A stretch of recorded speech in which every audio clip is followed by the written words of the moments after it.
I said, we're almost there. We've almost arrived at Christmas. I want you to think back now. And parents of small children, I want you to think back to your own childhood, not to the experience you're having right now, because obviously you know what I'm going to say. I want you to think back to when you were a kid and it was this time of year and how you thought you were literally going to explode if Christmas didn't get here soon enough. You have been wired up on sugar cookies or fudge, depending on your family's background. You've been excited by the Christmas specials. You're a little paranoid about what Santa knows and doesn't know. You're too young to know the phrase plausible deniability, but some of you are trying to figure out the excuses. You're wondering what's in all those mysterious boxes, wrapped in the bright colors, or where those might be found if you were particularly nosy. And then there's everything that happens in church at Christmas time. The services at church, the candles lit, and kind of missing the point as you wonder whether or not the wax is going to dribble through the safety ring and get on your finger. You know. We imagine you've got the imagery of the shepherds and the angelic choir singing to them, a choir bigger than anything any emperor or king had ever had sing for them. The manger singing the baby Jesus, the wise men who would come, Joseph, and of course Mary. We anticipate with great joy, just as Mary did. Now Mary receives a message from an angel, from Gabriel, and begins telling her not to be afraid. That's always a tricky start right there. Usually that's followed by then they were so afraid. But was going to give birth to a son, to Jesus, a great man who would be called the Son of the Most High. Now Mary knew her scripture well enough, her Old Testament well enough to know that something was up when this messenger came and started with that particular turn of phrase, because a message from God through an angel, the scripture told them, came in a certain form.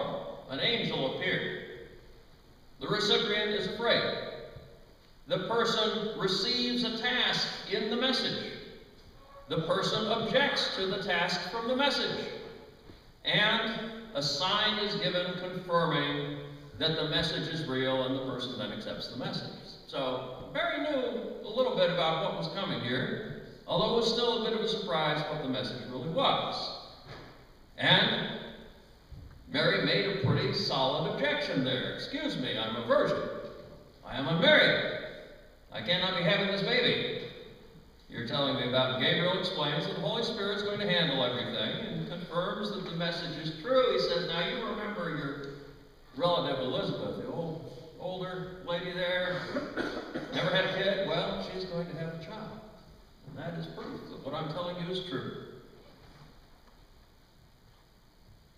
And remember this, nothing is impossible with God. At this point, in deep faith, Mary humbly accepts her burden. Here I am, the servant of the Lord. Let it be with me according to your word. And Mary is no shrinking violet. Once she has received this word, she's a person who puts her faith into action. She does something about the message that she has received. She heads off to see Elizabeth. She's checking on Gabriel's reports of Elizabeth's miraculous pregnancy. Now, why is she doing this? Well, it could be for a number of reasons. To confirm that what she was told about herself is true. To seek the companionship of the only woman who is likely to understand the story she has to tell and what is happening to her. To seek out the nurturing wisdom of an older woman. To help Elizabeth in her last months of pregnancy, to bolster her own courage, to share the joy that is unique to the two of them. It could be any of these things, it could be all of these things together. But Mary's action reminds us that we need each other, especially when we receive challenging news. that turns our lives and our schedules and all of our tidy plans upside down. Christmas does that. Unexpected events at Christmas time do it even more. In an age that calls us to try to go it alone, Mary shows us we really need each other.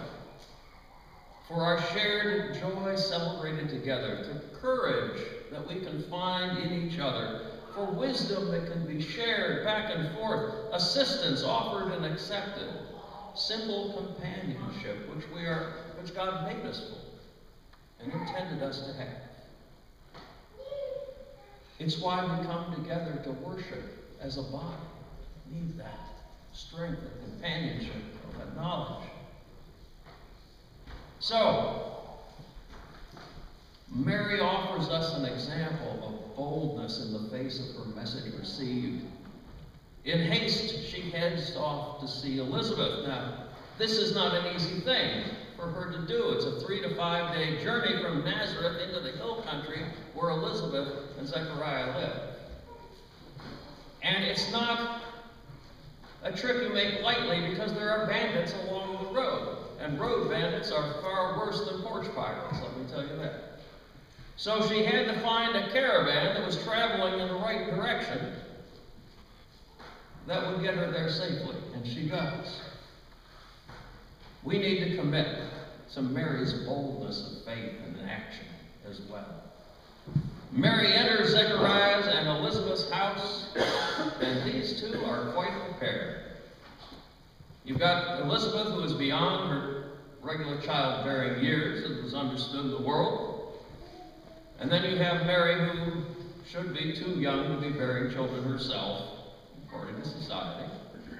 And they have now come together to do the impossible by the world's standards. They are miraculously pregnant. And in a society and age that granted women very little power or status, here are these two women to share a time for themselves. The men in their lives are missing at this point. Now, Zechariah is probably somewhere else in the house, but he can't speak anymore. And he won't be able to until John is born. So he's out of the picture for a bit. And Joseph is still back in Nazareth. So here they are, together, celebrating about children they're going to have that will change the world. They get to express their joy unfiltered through any other source. Just the two of them together. It's a special time. And the Holy Spirit has decided that these two will be the agents of divine purpose. They will be involved in that world transformation. In church, we try to discern when the Holy Spirit is moving amongst us, when someone amongst us may be guided in doing some big thing. And it's confusing because, like Mary, usually that person is someone of little economic clout, low social status, so it's hard to recognize them when they come. But Elizabeth now, filled with the Holy Spirit, she takes the role of her son John, the role that John would have, and she speaks prophetically. Filled with the Holy Spirit, she prophetically, loudly, joyously affirms what Gabriel said, but she has not yet heard from Mary. Blessed are you among women, and blessed is the fruit of your womb.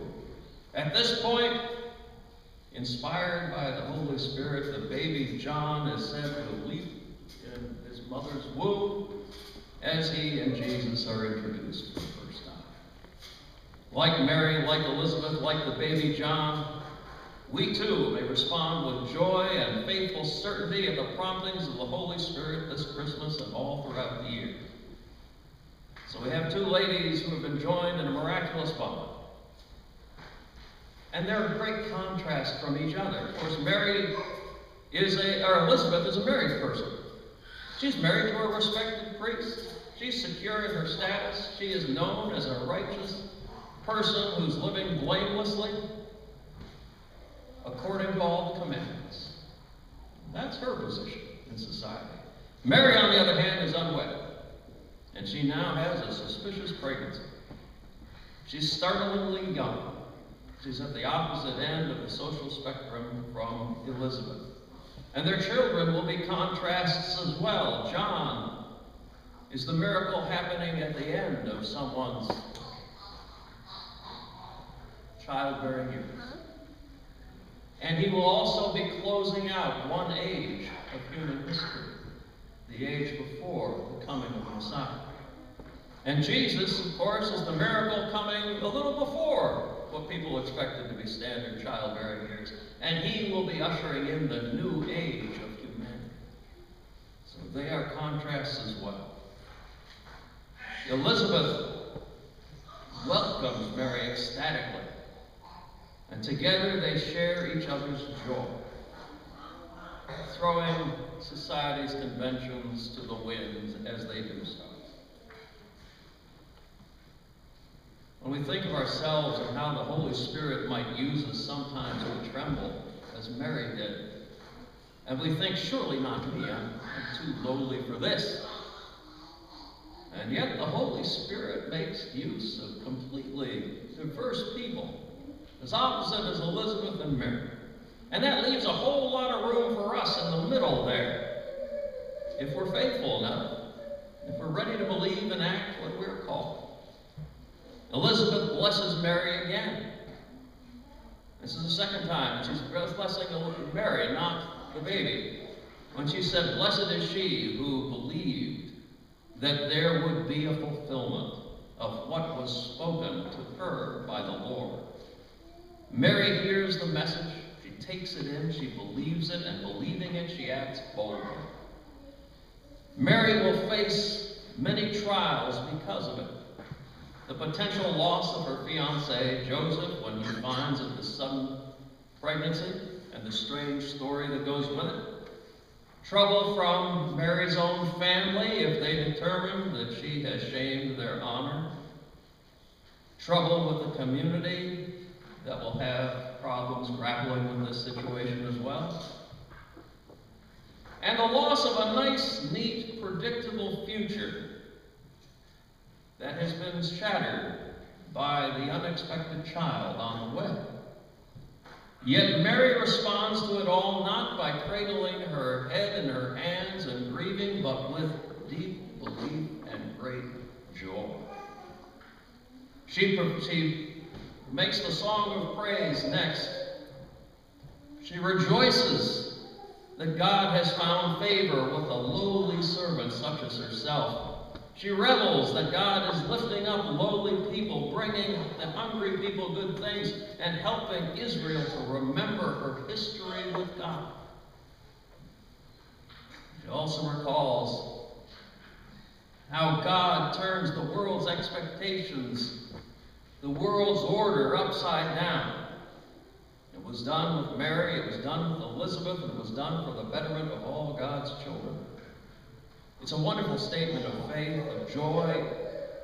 It's given in confidence. Despite the potential problems and the darkness that circles around them at this time, Mary and Elizabeth both believe that God will keep God's promises to them, doing what God said would be done, and we can follow that example as well.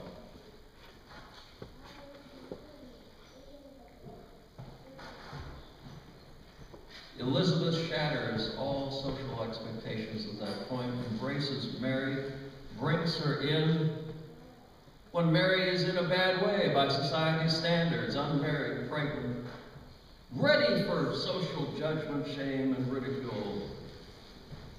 And Elizabeth doesn't care. She welcomes Mary. And Elizabeth's actions, perhaps tempered by her own experience of being shamed and excluded for all those years when she couldn't have a child by her own society, are something for us to follow as well. This Christmas we rejoice like Mary and Elizabeth. This Christmas we chuck the social conventions to the wind and we accept and include those who society would exclude and deem lowly. I saw a wonderful painting from the Middle Ages of Mary. It's something I've never seen before, and I loved it. Here's Mary standing confidently, looking straight into the eyes of the devil, And the devil looks astonished because Mary's right arm is thrust straight out and her fist is in the devil's nose. That's the person of action. That's an encompassing of who Mary was by Middle Ages standards. It's quite the image. And this Christmas, we can think back to all the strong women in our lives whose boldness and faith inspired us along the way. We can be like Mary, we can be like Elizabeth, and we can be like them. I wish you all a very Merry Christmas and a joyous and faithful New Year. I hope to see you again tonight, or tomorrow night, when we will celebrate the birth. Let's pause for a moment of silence.